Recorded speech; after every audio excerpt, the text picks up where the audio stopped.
नमस्कार, मैं हरि नारायण कुमार आप सभी का बीएसटी ऑल्टिस में बहुत बहुत स्वागत है।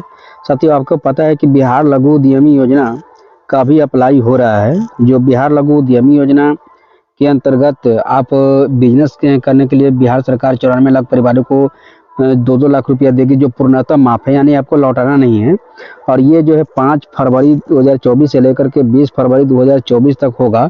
और यहाँ पे संदीप पौंडिक सर, जो अपर मुख्य सचिव है, उनका कहना है कि अब ये जो बिहार लघु उद्यम योजना का लोकार्पण हुआ था 2023-24 के लिए पोर्टल भी लॉन्च हो गया है। जो आपका अंतिम तिथि है कि 20 फरवरी 2024 5 बजे अपराह्न तक खुला रहेगा पोर्टल, इन्होंने बोला है। साथ साथ इन्होंने बताया कि अब जो आगे ये डेट नहीं बढ़ेगा, क्योंकि यहाँ पे जो बताया जा रहा है कि बिहार लघु उद्यम योजना 2023-24 के लिए आवेदन 20 फरवरी 2024 तक पोर्टल पर जमा किए जा सकते हैं। अभी तक यानी ये जो स्क्रीनशॉट मैंने लिया है, आपको ये देख सकते हैं, ये 10 फरवरी को इन्होंने ट्वीट किया है। 10 फरवरी तक के मुताबिक इनका कहना है कि 45,000 से अधिक आवेदन निबंधन यानी रजिस्टर्ड हो चुके हैं, यानी करा चुके हैं। तो पोर्टल 20 फरवरी 2024 को जो 5 बजे संध्या बंद हो जाएगा, इनका ये कहना है।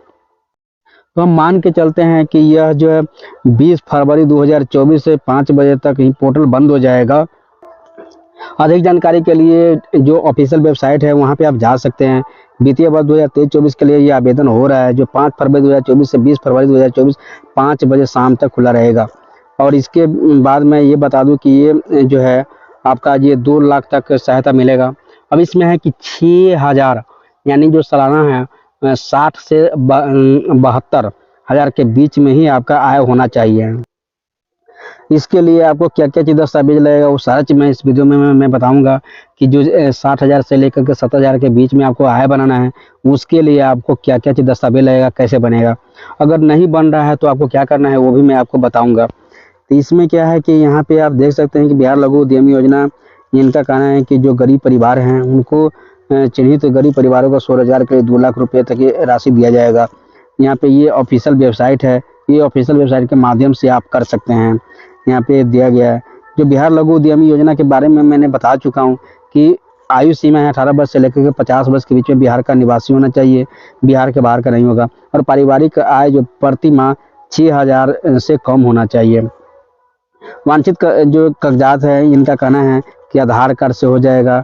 आपका आयु सत्यापन के लिए प्रमाण पत्र आपको मांगा जाएगा। तो आयु से अगर मैट्रिक पास हैं तो आप मैट्रिक का प्रमाण पत्र आप दे सकते हैं। अगर मैट्रिक नहीं है तो आयु अनपढ़ लोग भी इस आयु योजना में, लघु उद्यम योजना में अप्लाई कर सकते हैं, जो 2 लाख वाला है उसमें। अब इसमें आयु प्रमाण पत्र के लिए आप आधार कार्ड दे सकते हैं। आधार कार्ड आपके पास मैंडेटरी होबे करेगा, नहीं तो आप पैन कार्ड भी दे सकते हैं, ड्राइविंग लाइसेंस दे सकते हैं। इसके बाद है कि पारिवारिक मासिक आय प्रमाण पत्र जो है आपका अंचल स्तर से आपको देना पड़ेगा बना करके। आवासीय प्रमाण पत्र मैंडेटरी है। इसके बाद अगर कोई दिव्यांग है तो दिव्यांग प्रमाण पत्र आपको लगेगा। अब इनका ये कहना है कि जैसे कि मान लेते हैं कि चयन प्रक्रिया कैसे होगा, तो पहले आवेदन की जो प्रक्रिया है ऑनलाइन माध्यम से किया जाएगा। चयन प्रक्रिया कंप्यूटराइज यानी रेंडोमाइजेशन पद्धति से किया जाएगा, लॉटरी सिस्टम से किया जाएगा, यहाँ पे क्लियर कर दिया गया है। इसके बाद है कि निर्धारित वार्षिक लक्ष्य के अनुसार आवेदकों का चयन किया जाएगा। इसके बाद है कि हर वर्ग के लिए समानुपातिक आधार पर चयन होगा, जितने वर्ग हैं उसको समान अनुपात में आपको चयन किया जाएगा। इसके बाद यहाँ पे है कि प्रत्येक परिवार से एक व्यक्ति को ही लाभ मिलेगा। प्रत्येक लाभों को स्वरोजगार के लिए अनुदान अधिकतम 2 लाख रुपया दिया जाएगा। जो राशि है 3 किस्त में दिया जाएगा। और जो परियोजनाएं हैं यानी बिजनेस है 61 परियोजना यहाँ पे बताया जा रहा है। तो बिहार लघु उद्यमी योजना का भी अप्लाई हो रहा है।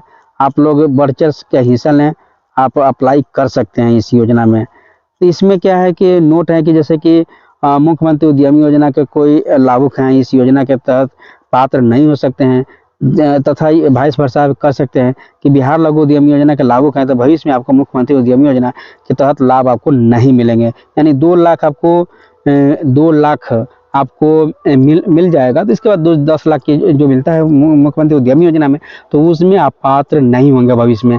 वहीं अगर मुख्यमंत्री उद्यमी योजना के तहत आपको 10 लाख की राशि मिल चुका है तो अब ये 2 लाख वाला में बिहार लघु उद्यमी में आप अप्लाई नहीं कर सकते हैं, आप आवेदन नहीं कर सकते हैं, ये इनका कहना है। अब इसमें में बहुत सारे लोग कहा जा रहा है कि सर हमें जो मासिक आय जो बताया जा रहा है कि 6,000 से कम होना चाहिए, इसके अकॉर्डिंग मैं सालाना में मैं बात करूँ 12×6 = 72, यानी 72,000 से कम का आय कैसे बनेगा। तो उसके लिए आपको ये यहाँ कहना है कि बिहार लघु उद्यमी योजना के तहत 1 लाख से कम का आय बनाने हेतु आवश्यक कागजात यहाँ पे बताया गया है। इनका कहना है कि जो अनुमंडल पदाधिकारी स्तर से आपको घोषणा पत्र आपको बनाना पड़ेगा, एफिडेविट जो होता है वो आपको लगाना पड़ेगा। वो एफिडेविट में रहेगा जैसे कि आवेदक भूमिहीन परिवार से हैं, इसका घोषणा पत्र आपको देना पड़ेगा। इसके बाद है कि आवेदक या आवेदक के परिवार में से कोई व्यक्ति सरकारी या निजी नौकरी में नहीं है, इसका घोषणा पत्र आपको देना पड़ेगा। सभी घोषणा पत्र उक्त क्षेत्र के जन प्रतिनिधि द्वारा अनुशंसित होना जरूरी है। यानी कि जन प्रतिनिधि का मतलब हुआ कि मुखिया हो गया, कोई वार्ड हो गया, सरपंच हो गया, तो उससे आपको घोषणा पत्र देना पड़ेगा। नहीं तो यहाँ पे बताया गया उस क्षेत्र से, नहीं तो मान लेते हैं कि जैसे कि आपको अनुमंडल से, तो अनुमंडल के जो पदाधिकारी है उनसे आपको जो है मोहर लगाना पड़ेगा। आपको यहाँ पे बताया गया है जैसे कोई भूमिहीन परिवार से लोग हैं तो भूमिहीन से रिलेटेड जो जनप्रतिनिधि है तो उनसे आपको अनुशंसित है होना जरूरी है। इसके बाद है कि अगर आपके पास बीपीएल जो है बीपीएल सूची में नाम का जो 6% है फोटो स्टेट आपको देना पड़ेगा।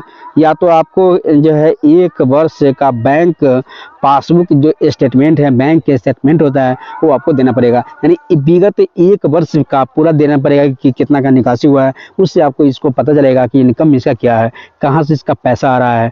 6,000 क्योंकि वहाँ पे सालाना आपको देखेगा बैंक अकाउंट ज़्यादा यूज हो रहा है, तो इसका मतलब आपको पता चल जाएगा कि ये इसका आमदनी ज़्यादा है, आमदनी का स्रोत ज़्यादा है। तो ये सब दस्तावेज जो मैंने बताया कि इसमें से कोई 1 या 2 आपको कम से कम आपको देना पड़ेगा। नहीं आपके पास सभी है तो बहुत अच्छा है, नहीं तो इसमें से 2 या 1 कम से कम तो आपको देना पड़ेगा। जैसे बीपीएल आप दे दीजिए, बीपीएल आपके पास है तो आपको ये जो 60,000 से यानी 72,000 से कम का आय आपको बन जाएगा। तो ये यहाँ पे है। अब मान लेते हैं कि जो लास्ट डेट मान लेते हैं, अब जब मान लेते हैं कि डेट नहीं बढ़ेगा और नज़दीकी आ जाएगा, जैसे 20 तारीख तक लास्ट डेट है, इधर का आपको पता है कि 2-3 दिन जो है फाइनल सबमिट ही नहीं हो रहा था, ऐसे में बाधा आ रही थी 10 तारीख से पहले। यानी मेरा मानना है कि 5 तारीख को तो आवेदन हुआ, उसमें बहुत सारा लोग मैसेज हमको कर रहा था 7 तारीख से लेकर के 10 तारीख के बीच में हमें मैसेज आ रहा था कि सर फाइनल सबमिट नहीं हो रहा है। उसमें क्या बहुत तादाद में सभी लोग फॉर्म भर रहे थे, तो यहाँ पे प्रॉब्लम आ रही थी, लेकिन उसको आपको इग्नोर करना है। आपको ये बताया जा रहा है कि 45,000 से ज़्यादा यहाँ पे आवेदन आ गया है, तो मान के चलिए कि आपको ये 20 फरवरी जो संध्या 5 बजे तक पोर्टल बंद हो जाएगा, तो उससे पहले आपको क्या कर लेना है कि आवेदन दे देना है। अब भाई यहाँ पे आपको मन में होगा कि हमारा तो जो है 6,000 का आय जो यहाँ पे आय मांगा जा रहा है 60 या 70,000 के बीच में, तो देखिए यहाँ पे मासिक 6,000 मैं बोलूँगा तो आप समझिएगा मासिक बोला जा रहा है, और जब 12×6 = 72 है ना, तो अगर सालाना की मैं बात करूँ, वार्षिक की मैं बात करूँ तो 72,000 से कम। तो आप हमें जो पुराने व्यूअर है वो समझते होंगे मैं क्या कर रहा हूँ, मेरे लैंग्वेज का आप समझिएगा। तो ये यहाँ पे इनका कहना है। अब मैं बात कर लेता हूँ कि मान लेते हैं कि आपके पास हर हाल में मैं कहता हूँ कि फॉर्म भर देना है ना, तो आप कहिएगा सर मुझे तो आय नहीं है तो मुझे क्या होगा। अरे भाई कम से कम लॉटरी सिस्टम है, आप पहले आवेदन तो कीजिए। मान लेते हैं बाद में आप जब आपको मौका दिया जाएगा, बहुत सारा उद्यमी योजना में भी ऐसे ही होता है कि जब कोई रिसीविंग ही डाल देता है और उसका जब फाइनेंस में नाम आ गया तो उसके बाद यहाँ हो गया, क्योंकि आप एफिडेविट बनाने जाएंगे तो उस समय भी आपको पैसा लगेगा, तकरीबन तो आपको 150-200 लग ही जाएगा एफिडेविट बनाने में। तो मेरा ये कहना है कि अगर मान लेते हैं वो भी नहीं खर्चा करना चाहते हैं एफिडेविट में, तो आप पहले आवेदन दे दीजिए। आवेदन कैसे करना है भाई, उसमें पुराना भी आय है तो दे दीजिए। हाँ, या तो हो सकता है कि जो आवेदन आप कर दीजिए, आप ऑनलाइन पोर्टल जो आपको आया है आरटीपीएस ऑनलाइन जो ऑनलाइन होता है, तो आप खुद से भी ऑनलाइन कर लीजिए, उसका रिसीविंग आप आय का दे दीजिए। जब आपका फाइनल इसमें नाम आ जाएगा, यानी लॉटरी सिस्टम में आपका नाम आ जाएगा, तो उसके बाद भी आप उसमें आप बाद में बना करके दे सकते हैं। फिलहाल अभी आप आवेदन नहीं देते हैं तो आपका तो लिस्ट में नाम आएगा नहीं, इसलिए मेरा मानना है कि आप आवेदन कर दीजिए, हर हाल में आप आवेदन कर दीजिए, ये मेरा ये कहना है, समझे। और बाद में जो होगा सो होगा भाई। इसमें आपको जो है ऑनलाइन वाला जो है कितना जो अगर चार्जेज है वो लेगा, फी तो लगना ही रहेगा। तो इसमें जो है ऑनलाइन का जो चार्जेज है जो कोई लेता है वो आपको लेगा, है ना। तो मेरे यहाँ भी फॉर्म भरा जा रहा है, अगर आप भरवाना चाहते हैं तो मैं फॉर्म डाल दूँगा और इसे रिसीविंग वगैरह सब चीज़ आपको मैं दे दूँगा, ओके। और इसमें जो आय की मैं बात करूँ तो आय बनाने के लिए मैंने पूरा सर्च, मैंने एक एक चीज़ मैंने इस वीडियो में मैं बताने का प्रयास किया है। आई होप ये वीडियो आपको अच्छा लगा होगा। प्लेलिस्ट में जा करके लघु उद्यम योजना के बारे में और भी मैंने जानकारी दिया है, आप उस वीडियो को आप जरूर देख लीजिएगा। थैंक यू, बहुत बहुत धन्यवाद।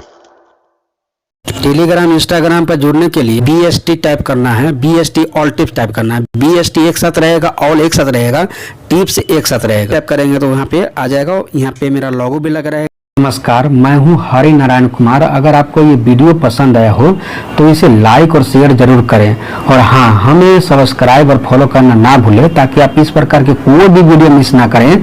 तो जुड़िए हमारे साथ और देखते रहिए BST ऑल टिप्स।